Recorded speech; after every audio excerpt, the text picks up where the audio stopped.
Sri Krishna, Sri Krishna, Sri Krishna, Sri Krishna. Gurur Brahma, Gurur Vishnu, Gurur Devo Maheshwara, Guru Sakshat Param Brahma, Tasmai Shri Gurave Namaha, Tasmai Shri Gurave Namaha. We are in the second lecture of Insight into the Principle of Vedanta based on Vivek Chudamani. I'll tell you a small story before we begin. There are 4 types of students. The teacher is one and the students are many.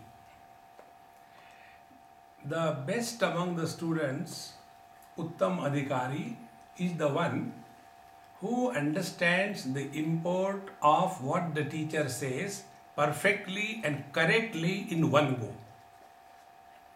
He is the best, Uttam Adhikari. Second is Madhyam Adhikari, mediocre. He understands according to his convenience. Whatever is convenient for him or her, that he understands. Whatever is not convenient, that he doesn't understand. Mediocre. Third type of student, you may go on telling anything, nothing goes in, like a rock. Third type, he is Adham Adhikari, lower quality of student. And the climax is the 4th type of student, who understands exactly opposite than what is said. So although the teacher is the same, the understanding and perception and reception of the knowledge depends on the adhikar, the quality and the qualification of the student. We all know if we are to study any subject, we must be capable and qualified for that. One mother got her son to me, Swamiji, we are not able to decide whether he should take engineering or he should take medicine. Which is better? So I looked at the boy, I asked him, I said, hey, 17 multiplied by 6, how much it is? He started searching. I said, what are you doing? Some switches? No, I don't have a calculator. Then I said, you should take medicine. A person who is very weak in mathematics is not fit for engineering. He should get into medicine, first of all kill the dead animals, then kill the live animals, and then kill the patient and earn money. Very simple. In the same manner, we go and study, but we feel why I am not being benefited. What is the reason? The reason is our qualification we lack. See, it is something like, many people, they come and talk to us. Swamiji, I know Sanskrit. Then I ask him, what is the 7th case of Ram? What is this 7th case of Ram? I don't know. I said, you know Sanskrit? No, I can read A, A, E, E. Because somebody can read alphabets A, B, C, D doesn't mean he can understand English language. Or because somebody understands the English language and the subject is computer, and because I understand English, I read the computer science and learn. See friends, therefore we have to be qualified. So for the study of Vedanta also we must be qualified. Now the question is, what is the qualification? Now this topic is regarding the qualification of the student. Adhikarinam ashaste phala siddhir visheshatah upayadesha kaladya santyasmin sahakarinaha. Phala siddhir visheshatah. We will be benefited by the study of Vedanta Shastra only if we are qualified. See, there are many sincere seekers. When they get into the study of Vedanta, in no time they get into sleep. They just can't stand it. See? So we have to be qualified. So adhikarinama shaste phalasiddhir visheshataha, then alone we will be benefited and we will be able to clearly grasp the import of every word. Second thing, upaya desha kaladya. Then there are many means.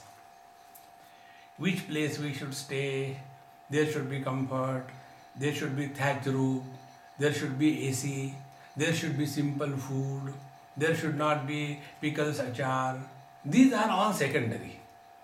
It doesn't matter. It does help, but they are secondary. What is important is if we are intensely involved in the study and we are fully available without any earlier obsessions. So, upaya desha kaladya santyasmin sahakarinaha, they are secondary. Now, ato vichara kartavyo jidnyasoratmavastunah samasadya daya sindhum gurum brahma viduttamam. Ataha, therefore, this being so, the atmavastunah jidnyasaha, the one who is seeking the self, what he has to do? Vicharaha kartavyaha. He has to now contemplate and inquire. See? Vichar kartavya. Inquiry about one's own identity as to who am I? Can I be the body? Can I be the prana? Can I be the mind? Who is this I? Is this I born every moment fresh? Or it is only one I who is going through everything? Are there a number of eyes equal to the number of bodies? Is it like per shoe there is a soul, in the same manner per body there is a soul? Who is this I? Vicharaha kartavyaha, we have to inquire about it. And for that, what is to be done? Most important, samasadya.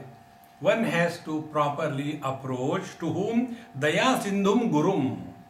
To the Guru, who is an ocean of compassion. And Brahma Viduttamam. And which is the Guru? The one who is well read in scriptures and the one who is living what he is talking. See, the word, technical term is Acharya. There are two types of teachers. One is a teacher, other is a preacher. Once I was in Goa and somebody asked me, Swamiji, you are a preacher? I said, no, I am a teacher. Oh, it is the same. I said, no, it is not the same. There is a lot of difference. A preacher need not practice. A teacher has to practice. We don't have a music preacher. We have got music teacher. He must know. He must live that knowledge. So who is the Guru? The Guru is the one who is very well read in scriptures and he who is practicing that knowledge in his day-to-day 24/7 in his life. Then he is a Guru. Otherwise, we go to a person and then we get cheated and we feel bad. Oh, these Gurus are very cheat. They are not cheat. That was the experience required for us. And then only we can go in the right direction. Therefore, samasadya daya sindhum gurum brahma viduttamam. So we go to the right teacher and thereafter medhavi purusho vidvan uha poha vichakshanaha adhikaryatma vidyayam ukta lakshana lakshitaha. Then the seeker should have the following qualities. Number one, medhavi. Medhavi is the one who is extremely intelligent. Intelligent doesn't mean argumentative. Intelligent means the one who is able to grasp the import of the words in the right perspective. Medhavi. Then Purushaha, Vidwan.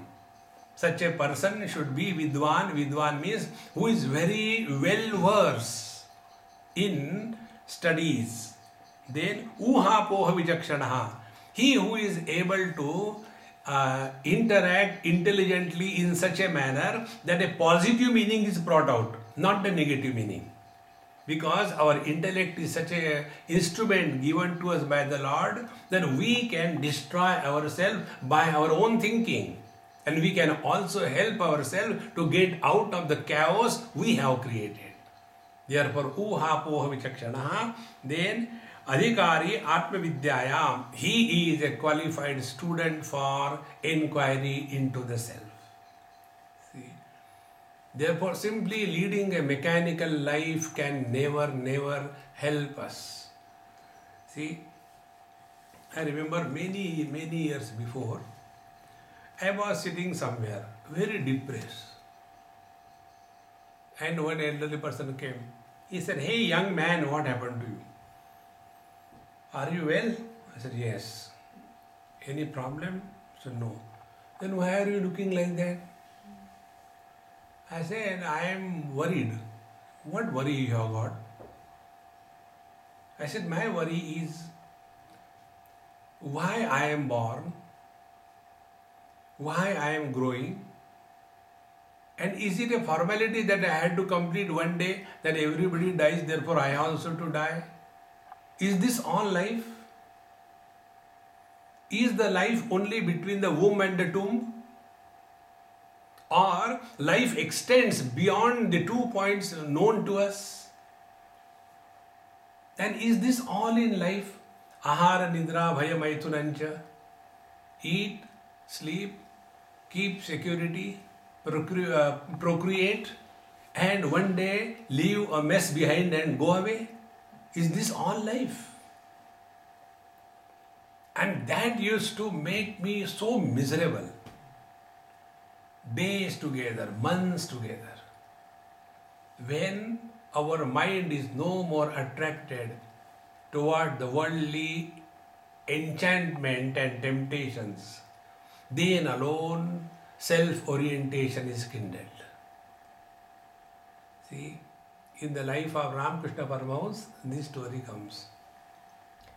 When Vivekananda, the then Narendra Ghosh, he approached and told, "Sir, you are able to talk to mother. Why mother doesn't talk to me?" So the great master said, "Because you don't want really to talk to her." No, I really want. If you really want, she will talk. But you don't want. How much intensely I should be? So the teacher said, "We'll see it later. Come, it's a time for taking bath." They went to the Ganges, the disciple and the guru. Then the great teacher pulled the disciple down near him and put his head below the water level. How much? For 10, 20, 30, 40, 60 seconds, 1 minute, not beyond that. And when he was suffocating inside, he just pushed himself out of the water, throwing the guru aside. Then the teacher said, "As much you were intensely longing for breathing, that much intense longing, unless you have, you can never concentrate on anything in this world." See, friends. So who is the adhikari? He who has nothing to do in this world. Enough is enough. See, one great saint from Bombay, Nisargadatta Maharaj, he has a tremendous impact on me. He used to say in simple words, all those who have come to save this world, they were shaved off. The world is as it is. You cannot improve the mirage waters. You can't change the design of the rainbow. You cannot stop the appearance of the sunrise and sunset. These illusions will continue to be. And once we recognize these are illusions, we will never waste our time after this world. Such a seeker alone can inquire and understand about the truth. Vivekino viraktasya shamadi gunashalinaha mumukshoreva hi brahma jijnasa yogyata mata. Concluding this thought, in this 17th verse, the teacher says, Brahma jijnasa yogyata mata, it is accepted that the one who is seeking the truth, Brahma, the absolute reality, he must have minimum 4 qualifications. First, Viveka, discrimination between the real and ephemeral. Number 1. 2. Virakta, he who has got tremendous dispassion. No thing or being in this world he is taken for indulgence. Nothing in this world attracts the mind. The third, Shamadhi Gunashalinaha. This is called as the sixfold wealth of a spiritual seeker. Shama, Dhamma, Uprati, Shraddha, Tidiksha, Samadhana. We'll take them one by one. And the fourth one is Mumukshu. Mumukshu is he who is uncomfortable in the present situation. See? Therefore, it is necessary that we are not happy with our present situation. The same thing, routine, the life is mechanically going on and on and on. And one day the transfer order comes and then we die. This cannot be the purpose of life. We have to get out of this mechanical, secured lifestyle. Lesser the security we have, more intense is our faith in divine. See, if we have a lot of security and then we feel we are doing meditation. See, I see here, you see there, you see there, and then we are doing meditation. That is not meditation, it is time pass. Therefore, let us understand this principle, that we are taken care of by the divine under all conditions. When he is our protector, who can harm us? And if the harm is required, it must happen. See, friends, if the security is our bodyguard, we have doubt about his plans. This is what is called a mumukshu, the one who is seeking liberation from the relative world. Now, these are taken one by one for explanation. Sadhananyatra chatvari kathitani manishivihi yeshu satseva sannishta yadabhavena siddhati manishivihi. By the wise masters, the 4 qualifications are said to be essential for the seeker of truth.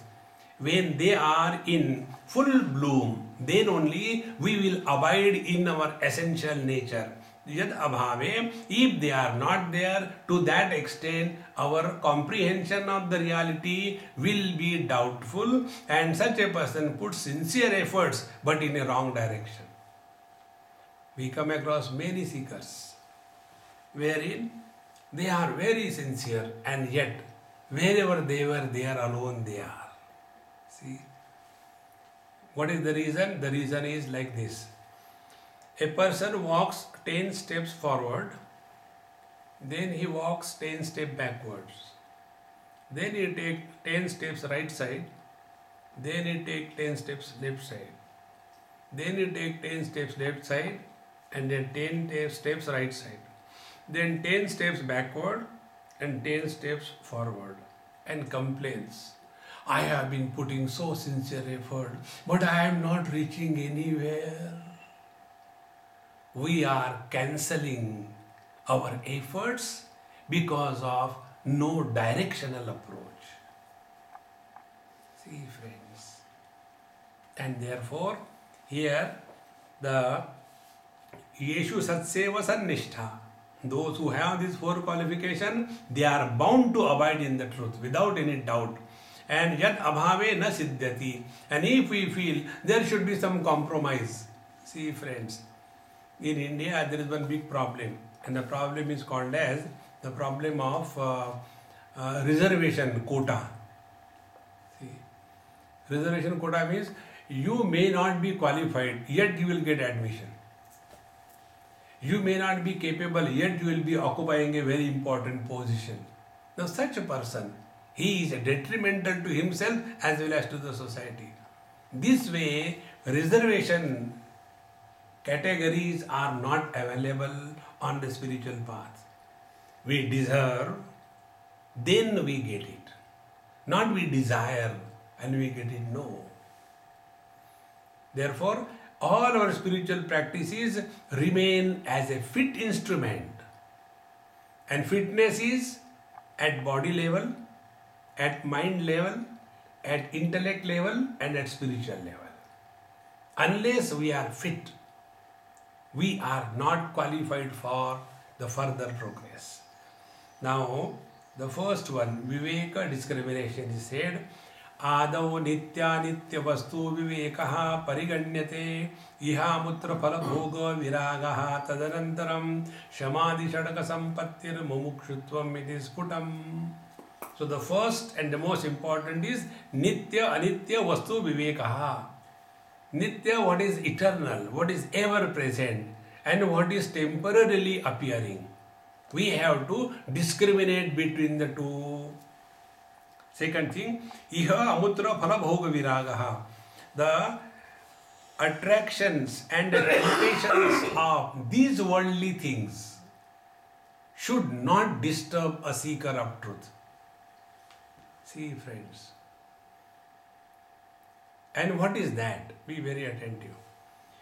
If I am having diabetes, if doctor told me that you take 1 teaspoonful of sugar and phone for your funeral rites, and therefore I stop taking sweets, that is not dispassion. Dispassion is sweets are available. I am having no problem of eating sweets.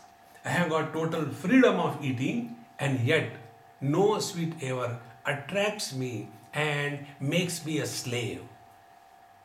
That freedom is called as dispassion. It is not running away from the world. We have to live very much in the world. Running away is only our imagination. We are discovering dispassion. I tell you, once I happened to go in one area in India, extremely dense forest, and there was a school, girls' school. For about 1 week I was there. So I used to talk to them on 12th chapter of Bhagavad Gita. Very cute girls from class 5 to class 11, that age group. Residential school. So I used to take food with them. Breakfast, lunch and dinner, 3 meals. And breakfast used to be khichdi, rice and dal mixed together, cooked together. Little bit of salt, that's it. Then lunch, khichdi, dinner. Same menu all the 3 times the whole year around. And when I was taking, I was thinking in my heart, I have dispassion. When they children can eat, why can't I eat? After one day, the food was not getting inside. Then I started contemplating on that. So one day in one of the classes I asked, I said, hey, how many of you have gone outside this place? So 3-4 of them said, we are going to Calcutta, Delhi, Bombay. Very good. What are the things you like there? Those who went to Calcutta, they said, we like the rasagullas. It's a very beautiful sweet. Very good. Those who went to Delhi, they said, we like paratha. Very nice. And thereafter I asked, when you leave the school, what you will not do? Unanimously, all the children said, we will not eat khichdi. That means they were eating only khichdi all the 3 times. It was not dispassion, it was compulsion. See, friends, let us not have this wrong notion. See, closing the eyes and imagine, I don't want to look at the world. No. Let there be thoughts in the mind, but the thoughts are under our control. That is important. Therefore, here Vairagya, dispassion is, Iha means in this world, Amutra. Amutra means the other world. If you do this thing, you will go to the heaven. And after going to heaven, what will you do? Meditation. Forget about. This is such a wrong notion. that if we do good karma in this world, we will go to heaven. If somebody is going for a honeymoon, will he do meditation there? In the same manner, somebody is going to the heavens, it is only for indulgence, not for seeking the truth. Therefore, that much dispassion in this world as much in the other world. Then alone our mind can be available to us. Otherwise, all the time the mind is projecting one thing or the other. Thereafter, Shamadhi Shataka Sampatti, the Shama, etc., the sixfold wealth and Mumukshutvam. The fourth one is the burning desire for liberation from the relative existence. Now, Brahma Satyam Jagan Mithyeti Evam Rupo Vinishchayaha Soyam Nitya Nitya Vastu Vivekas Samudavrataha. Now, dispassion is defined in clear terms. Brahma Satyam Jagan Mithya Iti. Now, this is one very important thing. There are three stages. One is existence. Second is non-existence. Third is which appears but does not exist, called as appearance, illusion. Three things. In a school, I was talking to the children and trying to tell them something, so I gave this example. I said, look here, I have got eyes, is it not? Yes, that is called as existence, eyes are. Then, do I have horns? No. So it is called non-existence. And when I was talking, there was one student, he was looking somewhere else. I said, hey, what about you? Do you agree that I have no horns? Not now. Who knows afterwards? See?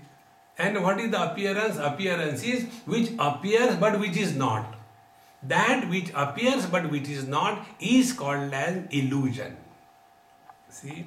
So Brahma Satyam, the absolute reality is the truth, and Jagan Mithya, the world is an illusion. Now please understand this illusion correctly.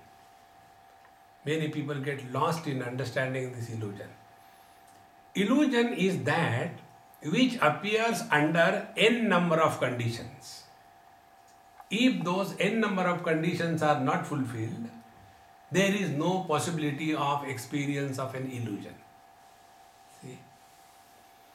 Recently, I went from Beijing to Lhasa by train, about 47 hours journey. And very beautiful train, extremely nice countryside. So I had a friend with me, and when we were going, he said, Swamiji, tell me something. I said, okay, look out from the glass. He looked out. I said, what do you see? Oh, it is so beautiful. I said, don't be dumb. I am not asking you that. Learn something. Every experience of ours must be used for learning. Then we are the seeker of truth. Every experience. Don't simply enjoy, how beautiful, and gone. Learn from that. Then our faculty of inquiry remains sharpened. Otherwise it becomes very dull. So he said, I don't know what to learn. I said, okay, I'll tell you. Look nearer to the train, whatever things are appearing, trees, bushes or houses or stones, how they are seen? They are running in the opposite direction, is it not? Yes, very good. Now see at a long distant mountains, where they are running along the direction of the train. Yes, very good. Now find out the center point. That point is not moving at all. He said, yes, that is true. Therefore, what you are seeing? You are seeing a circular movement. Something is going behind near the car, far away it is going in front in that manner, and there is a center. So you are seeing a circular movement, is it not? Oh God, Swamiji, I was seeing but I never saw it. Now after you told me, I am able to see that. I said, don't stop here. This circular movement that you are seeing is seen only when the train is moving and you are sitting in the train. This circular moment in the outer world you are seeing will vanish the moment you jump out of the train. If you don't believe, jump and see. So, to see that circular movement outside, what was the condition required? The train must move and we must be in the train. The moment the train stops, the appearance outside disappears. Therefore, anything which is experienced under n number of conditions is an illusion. Number one principle. Now apply this principle in day-to-day life. We see sunrise and sunset. Is the sun really rising and setting? It is the movement of the earth on which we are sitting. That movement of the earth is superimposed on the sun. So we see the sun rising, but actually it is the earth that is moving. Therefore, the sun never rises nor sets. See, the mirage waters. Do we see the mirage water at night? No. Do we see the mirage water in the late evening or early morning? No. We require the sun rays to fall in a perpendicular angle, then only the heated air gets becomes a medium where the sun rays are refracted, and the refraction of the sun rays appears in the form of the water, but it is not there. Can we see the rainbow round? We never see a round rainbow, it is only half. And that too evening time or morning time. At noon we never see a rainbow. Because the angle of the rays is required. Now if these worldly examples are over, now come. We see the colors and forms. How many conditions are required? Colors and forms must be bathing in the light. Then eyes must be open. Then there must be mind behind the eyes. And then only colors and forms are seen. This is beautiful, that is ugly. It is only the play of mind. And when we go to the last point, this waking world is experienced only when we are identified with the gross body. If the gross body we are not identified with, the waking world disappears. And what is this gross body? Not created by us. What is this gross body? Doesn't listen to us. And yet, I am the gross body. This is the culprit. Therefore, when we say Brahma Satyam Jagan Mithya, anything which is perceived through the sense organs and the mind is an illusion, it is not real. Then what is real? Which does not demand any condition. And what is their experience? Our presence is established without any reason, without any medium of knowledge. Do we know ourselves through the eyes? Do we know ourselves through the nose? Do we leak ourselves and find out whether we are present or not? No. Our presence is independent of sense organs, organs of action, mind and intellect. That eternal presence is the truth. And this presence never changes. Therefore, nobody has an experience that one is growing. It is somebody else first time addresses us, uncle and auntie, we get the first kick of our life. And the second time when we are addressed by somebody, grandma and grandpa, then we get another kick in life. Oh God, I think I have now become old. But we don't get experience that we are growing. This eternal principle, recognition of this is called as Viveka discrimination. Brahma Satyam Jagan Mithyeti Lakshanaha, this Vinishchayaha. So this has to be, Vinishchaya means what? Firm conviction. Be very attentive. We all live our own convictions, every one of us. See, we have no doubt that we are the body. Let the God himself come and tell us you are not the body, we will not listen to him. We are so convinced about it. In one place, Bhagavan Shankaracharya writes, the intensity of conviction with which we live as the body, with the same intensity of conviction when we live as the absolute self, then we are abiding in the truth. See, our present condition is live by the body, for the body, on everybody. The whole life is only body, body, body oriented. Therefore, Vinishchayaha, we have to be first convinced of this. And once we are convinced, then nothing in this world can attract us in this life. See, there is one text called as Ashtavakra Gita. That is one of the most subtle and straight hitting to the bull's eye. No more going here and there. There the teacher is Ashtavakra Rishi and the disciple is the King Janaka, the wise man.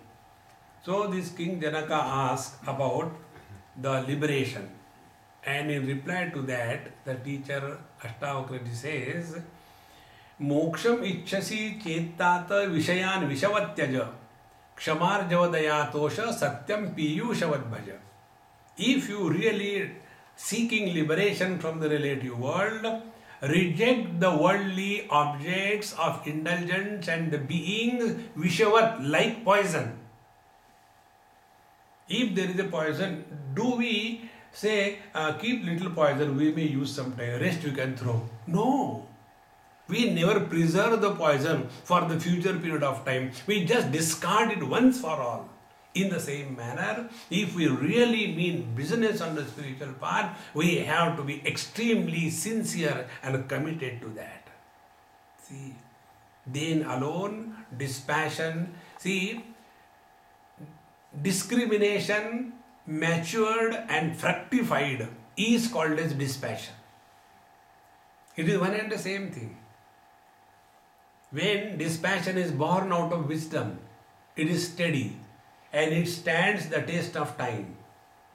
But when the dispassion is born out of compulsion, out of imagination, that dispassion doesn't stand, it will break any time.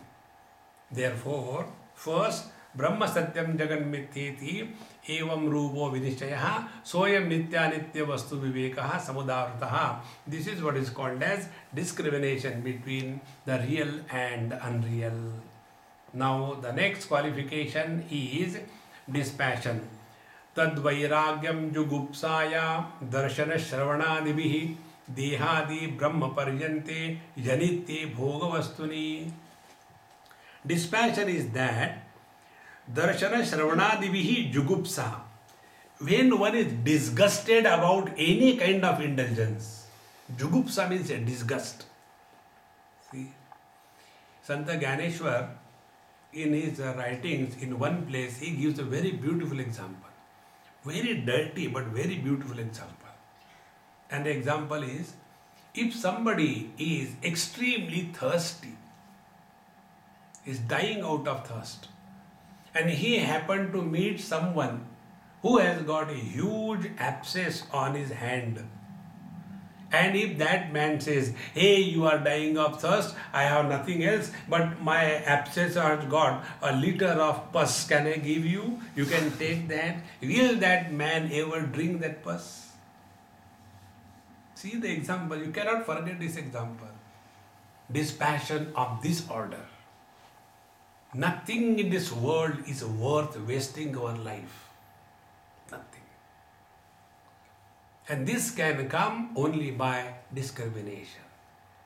See, in Sadachara, one of the texts of Shankaracharya, he says, Atyanta malino dehaha, dehi chatyanta nirmalaha, asangohamiti jnatva, shauchametat prachakshate. Our body is extremely disgusting and dirty, made out of bones, muscles, bone marrow, fat, epidermis, dermis, blood vessels, all of that. And what it contains? See, inside nothing but tons of garbage. And this body, nothing comes out of our body which is worthy of discussion in public. Because it is abode of all disgust. And after that disgusting body, our whole life is spent. See, friends. Therefore, dispassion, when it is born out of inquiry, when it is born out of understanding, then it becomes firm. There was a friend of mine, he came one day and he said, Swamiji, he is my friend and he has some problem, so please advise him. I said, hey, what is your problem? He said, my problem is, Swamiji, I cannot stop smoking. How to stop smoking? So before I could start, my friend told me, Swamiji is a very weakling, you know. He cannot stop smoking. I stopped 10 times. So 11th time he started again, you know. That is not dispassion. Dispassion is we are capable, we have freedom, objects are available, and yet we do not fall prey to any temptation. That freedom is called as dispassion. Therefore, Vairagyam jugupsa. Jugupsa means disgust. Darshana shravanadivihi. None of the worldly things can really have beauty other than your own self. See? It is so true, friends. The real beauty is within. And what is that beauty? It is never denied. Suppose you have got very wonderful food. You want to eat and you are really hungry. And that very moment you get a phone call. Somebody died. Will you enjoy that food at all? So where was the beauty? Not in the objects. The difference between the wise and the otherwise people is this. When an ignorant people enjoys the objects, he knows that the joy is coming from the object. But when the wise man enjoys the object, he knows his own bliss is sprinkled on the worldly object. This is the basic difference. Therefore, he is never attracted and attached to the worldly indulgence. Tad vairagyam jugupsaya darshana shravanadivihi dehadi brahma parjante. Starting from our body up to God. No more attraction and attachment. See? As a body, sense of otherness is born. Wherever there is a sense of otherness, desire is bound to be. Wherever there is a sense of limited existence, desire is bound to be. And these desires are the product of these two factors. When I consider myself to be limited, incomplete, then the desire is born. And the desire is about that which is not me. In deep sleep, both these factors are absent. There is no sense of incompleteness and there is no sense of otherness. Our waking experiences are separate from each other. Our dreams are separate from each other. But our deep sleep experience is common. In deep sleep, you and me are not separate.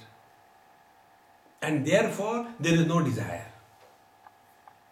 Therefore, to get out of this virus of desire from our system, the teacher says, Vairagya, dispassion must be invoked out of inquiry, understanding and wisdom. Then, the sixfold wealth, spiritual wealth. See, in this world, wealthy people are respected. If you have got a lot of money, doesn't matter how it has come, you will be respected in this world. If you are physically like a King Kong, you will be respected. In the same manner, on the spiritual path, there is a spiritual wealth. What is the spiritual wealth? Sixfold. Now, number one, Virajya Vishayavratat Dosha Drishtya Mumurmuhu Swalakshe Niyatavastha Manasaha Shama Uchyate. First is the Shama. Shama is with reference to the mind. What it is? Manasaha Swalakshe Niyatavastha.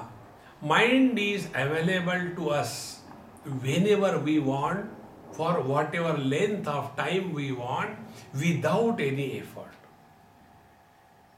Then that mind is under control. See, many times we are not able to understand anything. What is the reason? The book is being read, mind is running somewhere else and all that. I don't know what is happening. I am not able to understand. Only words are uttered, meaning is not happening because the mind is not available. See, our body, our speech and our mind, they are in three directions. We say something, we mean something, and we do something. Net result, we are completely disintegrated. A disintegrated person can never achieve anything in life. See, friends. Therefore, this quality of the mind. Now, how do we attain this quality? Where our mind runs, about that, find out the faults. See, fault finding, we have all got that ability, is it not? We can find out fault even that of God. So it's a good quality. Now apply that quality of fault finding in worldly objects. See? So, Vishaya Vrata Dosha Drishtya Mavaruho. Any object which comes to you, first of all find out the faults. Smoking. No, it is okay in a society, it is good and all that, but it is not good for me, so I don't smoke. Drinking. No, in a business meeting, we have to drink. It is better not to drink. No means no. In short, we have to protect ourselves from our own mind. Then alone the mind is under control. There was one air hostess, British Airways. She invited me for her marriage. I said, hey, I can't come. You go and get married and come and meet me. So she came afterwards with her husband. And that time I was having one Rudraksha in my hand with a hook and all that. So I was playing with that. She came, did namaskar and all that. Swamiji, please bless me. So I said, hey, take this Rudraksha, put around your neck. No, you only put. So I put around her neck. Then I said, may you protect yourself from yourself. He said, what kind of blessing, Swamiji? I said, our real enemy is nowhere outside. Our real enemy is our own mind. See. Bandhur atma atmanastasya yena atma eva atmana jitaha. Bhagavad Gita says, our mind is our friend when our mind is under our control. The same mind becomes our enemy when the mind controls us. See, therefore, swalakshe niyatavastha, when we are committed to the goal, the mind will never waver here and there. What we lack in life is commitment to the cause. Those who are committed to the goal, they have no difficulties. See? And those who are not committed to the goal, they have got only difficulties.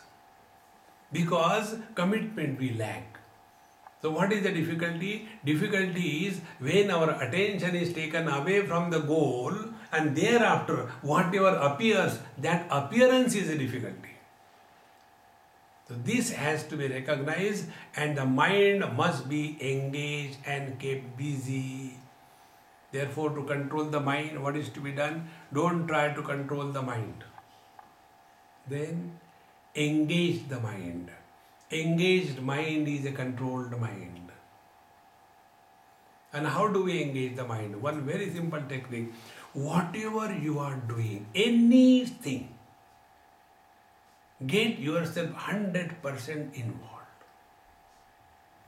Never do anything half-heartedly. See, anything, get fully involved. Slowly we develop an ability that we start remaining in the present for a longer period of time. Then whether we are walking, talking, sitting, sleeping, every time the mind is fully available. A mind which is fully available is always in the present. The mind which is partially available, it is either lost part of it in the past or part of it in the future. And if the mind remains longer period in the utter present, mind disappears and consciousness regains. Who wants one's death? So also the mind. So for its own survival, either the mind goes back in the back lanes of memory or it goes in projecting about the future. You stop these two directions, the mind stops. When the mind stops, the world disappears. See friends. Swalakshe niyatavastha manasaha shama uchyate. Such a mind, where it is given a job, now you must do pranayam for half an hour, and we start doing. Then the mind suggests, what is this doing pranayam? No need actually. Anyway, I am breathing, so I will do a non-effort pranayam. These are the techniques of the mind. Never listen to the suggestion given by the mind. It has to be put into discipline. See? Or when we chant the Lord's name, in that chanting also the mind suggests, why should I chant loudly? I will chant in the mind. And then there are two Bill Gates. One window, chanting going on, other window, something is going on, third window, and there are so many windows simultaneously opened, and we forget which window to activate when. See friends. Therefore, never listen to the mind. It has to be disciplined. Discipline by engaging. So engage the mind, it is controlled mind. Now, the next one is this shama. Now the dhamma comes. Vishayebhya paravartya sthapanam swasvagolake ubhayesham indriyanam sadamaha parikirtitaha.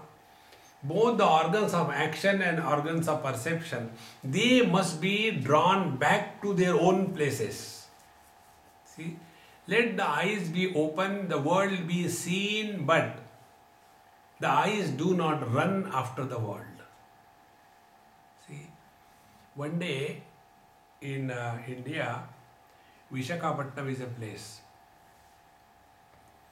Very beautiful, long beach, about 10-20 miles, and there is a mountain. So we were going, and one particular spot, when our car was going, I told my friend, stop. He stopped. I got out and I was looking at the sea. There was sunset, and where the disk of the sun was hanging in the sky, there was a garland of birds. They were, flying towards that. So from a distance, it was looking so beautiful. And after some time, everything disappeared. We went. Next time when we were going, again my friend stopped to that point. I said, hey, why did you stop? No, yesterday you liked this thing. I said, that is over.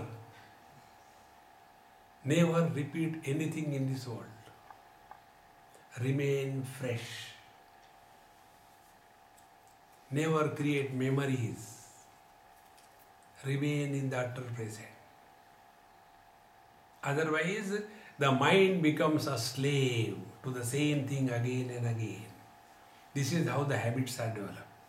Therefore, we use our senses, see the world, but let us not get carried away by the world, what is perceived there, through them.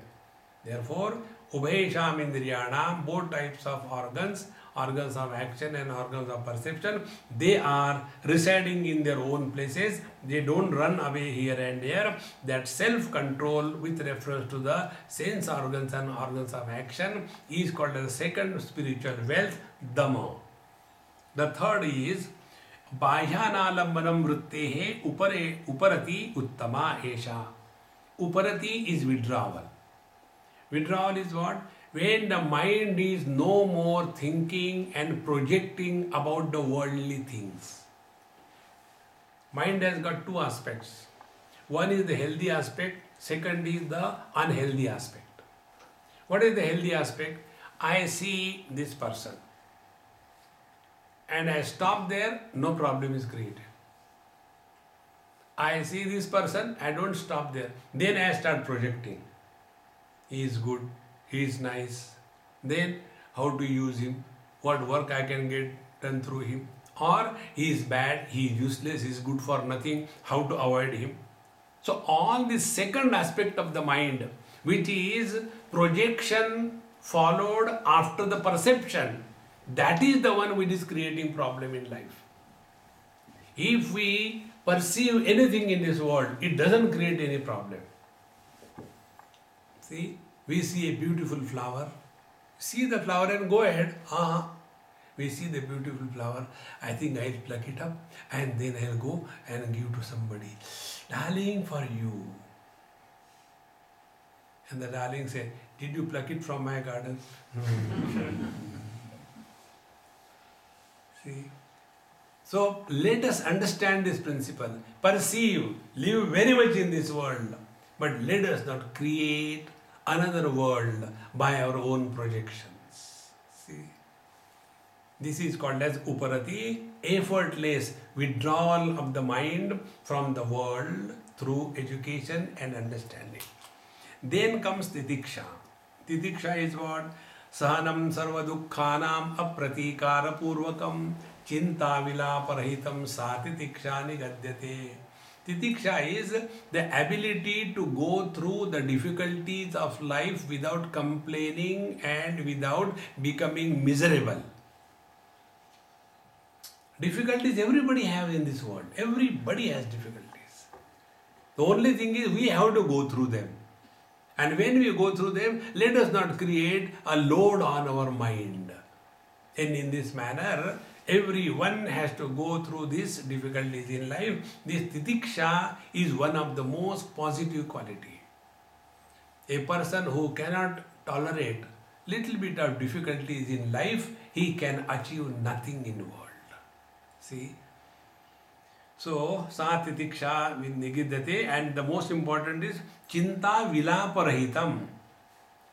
Chinta vilapa is what? Constantly imagining it may be difficult, it may not be difficult, will it be possible there? Forget about it. Whatever is required for our existence, the Lord provides. One very simple thumb rule. Everything is determined. What kind of food will go in our body, menu is already made. You have no choice. See? Once you take this attitude, everything is accepted cheerfully and happily. Thereafter, Shraddha, faith. Now the faith is also very important. Shastrasya guruvakyasya satya buddhyavadharanam sa Shraddha kathita sadbihi jaya vastu palabhyate. Shraddha is what? It is a positive attitude towards what the scriptures say and what the Guru teaches us. Positive creative attitude, not a negative. I don't believe, I don't think it is possible. It is possible. See, one day a person asked me, Swamiji, have you seen God? I said, even if I say yes or no, how does it matter to you? I don't think anybody can see God. I said, whether anybody has seen or not, you will definitely never see. Unless you accept that somebody has seen God, there is no possibility of your seeing the God, number one. Second thing, that area where ignorance is the kingdom, in the kingdom of ignorance, faith or the Shraddha is the only inner strength. Nothing else. It is not logic. We hear so many accidents happening. This flight, plunged into the sea. This flight wrong landed and so many people died. Yet, we get into the flight knowing definitely that we are going to land or go up above. Yet we go. What is that which keeps us going in this world? Is only this faith and nothing else. See, earlier days people used to go to barbers. Now they themselves are barbers. So when they used to go to barbers, they will sit before the barber and he will do the whitewash and thereafter take the sharpest possible razor and come directly to the jugular vein. On what strength we are there? He can just chop off in no time. See, now one more example. One lady tells, my dear sweet child, so she tells us that you are my baby. We accept it. Have we seen where from we are being dropped in this world? We don't know. And that lady whom we accept mother only through faith and Shraddha, she tells, this man is your dad. That also we accept. Shraddha is the very foundation of our existence. The best example of Shraddha, I'll tell you, I was talking about Nisargadatta Maharaj. I really adore that saint. He was absolutely illiterate, never studied anything. Only once he heard satsanga and his logic, see how his logic is. He said, when the Guru told that we are Satchidananda, absolute conscious blissful reality, by telling this, what is he going to be benefited with? Why he will tell me lies? He was having a pan bidi shop, smoking and all that. That was the small shop he had. His argument was, I am a shopkeeper. I tell people lies because I get benefit. I get the thing for 10 rupees and sell for 20 rupees and tell him, I am giving you concession, okay, take 15 rupees. Yet I earn 5 rupees. Because if I have to earn, I have to speak lies. Now by telling me lies, then I am absolute reality. What the Guru is going to be benefited, it cannot be a lie. And thereafter he continued, how I can be the absolute conscious blissful existence and nothing else. That's all. Only one sentence. On the foundation of the Shraddha, within a period of few years, he was establishing that. See friends, but if we have doubt about everything, Bhagavad Gita, 4th chapter, Samshayatma Vinashyati. A person who is all the time living in doubt, he is guaranteed to be destroyed. See? Therefore, Shraddha is the inner strength. It is not a weakness. Many people say, we should not have blind faith. Faith is always blind. When you know, you don't require faith. We go to the doctor and doctor gives us medicine. What is that? It is a blind faith. Do we understand the pharmacology of the medicine, how it is going to work inside? We don't know. Yet we accept it. Therefore, wherever we are dealing with the area of ignorance, the inner strength is faith. It is not a weakness. Many have this wrong notion that faith is a weakness. No, it is the inner strength. To jump into the darkness, you require strength. Therefore, Shastrasya Guru Vakyasya Satya Buddhyavadharanam. What is said in the scriptures and what is told to us by the teacher, it cannot be wrong. It has to be accepted blindly. See friends, blind acceptance is the only way. We go to the teacher. What do we understand about teacher? Can we as the seeker evaluate the teacher? We know nothing and yet we go and surrender. What is that? It is the Shraddha. It is the inner strength. With this Shraddha, inner strength alone, we will study the scriptures and we will be able to discover our essential self. Therefore, yaya vastupalabhyate. In Bhagavad Gita also it is said, Shraddhavan labhate jnanam. The truth is revealed to those who have absolute faith in the scriptures and the teacher. It is not said intelligent person gets knowledge. No.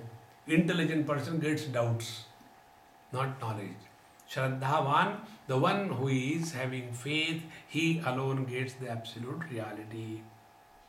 And when these 5 things are practiced, Shama, Dama, Uparati, Titiksha and Shraddha, when these 5 things are practiced, the net result is the quality of the mind left behind. What is that quality of the mind? Sarvada sthapanam buddhehe shuddhe brahmani sarvata tat samadhanam ityuktam natu chittasya lalanam.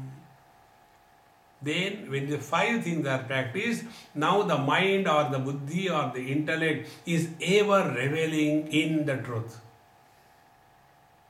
Nothing else. And because the intellect is reveling in the truth, therefore only quietness is not enough. There are 3 conditions. One is disturbances, noise. Second is absence of disturbances and noise. And third thing is transcending the both. See, there is one, you must have also heard, Vipassana. Many people go there for, meditation. And lot of them came and then spoke to me.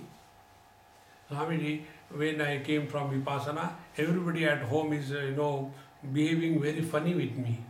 I said, you must be behaving funny with them. No, whatever we were told there, we do that. No talking, don't look at each other. 15 days, no talking. See, you may not talk to others. What about inside? Bhagavad Gita clearly tells, Mauna or silence is discipline of the mind. You stop talking to yourself. See, friends, natu chittasya lalanam. Only under the compulsion. Don't think about everything. Let the mind revel everywhere in the world, yet it is in tune with the divine. The best example we can give, in India, Rajasthan, earlier days, there used to be always a water shortage. So the young girls will go to the water point, wherever is available, and they will have 2-3 pots of water filled and kept one above other. All young girls, and they will come together at home. And while coming, being young, they will be teasing each other, they will be playing fools, and everything is happening. Yet, that pots of water on their head, they will never fall, because one balancing was always attending that. In the same manner, samadhana is, we live in this world, yet we are in tune with the divine. See? And when we are in tune with the divine, in and through every experience, we get a divine message. Every experience. There is not a single experience in our life which does not give us a message on the spiritual path to walk. It is possible. See, one day one of the person who was giving lectures, he came to me and he asked me, Swamiji, please don't mind, but I want to know the book which you are referring for giving examples. When you give lectures, you give so many examples. Which is the book you are referring? I want to see that. I said, okay. And that very moment somebody dropped in the house, in my place. I said, now one example has come, see. And whatever that person spoke went away. Now see, from this example, what do you learn? From this example, you learn that this lady came, complained about the husband, and she wants husband should change. This is what we all do. We want the world around should change. A spiritual seeker is the one, he changes, not the world. If I have a driving license, people on the road will not walk properly. We have to drive properly. In the same manner, from every experience of our life, we learn. And that is possible because our mind is all the time in tune with the divine. In Ramcharitmanas, one example is given by Tulsidaji, very beautiful example, wherein he says, as for a greedy person, money is seen everywhere. Wherever he goes, he thinks only about money, money, money. What you call as, price tag person. Always talking about money. Do you know these shoes? I purchased these shoes, it costed me $200. This watch, do you know, this watch is called $500. See, he cannot think beyond anything. Only money, money, money. In the same manner, samadhana is that condition of our intellect which is getting the divine messages in and through every experience. Then external disturbances make no difference. See? Let there be chaos in the whole world, but our poise is never disturbed. See, if we are obsessed with silence, we will be inimical to the noise. If we are obsessed with the noise, we will be inimical to the silence. We have to go beyond.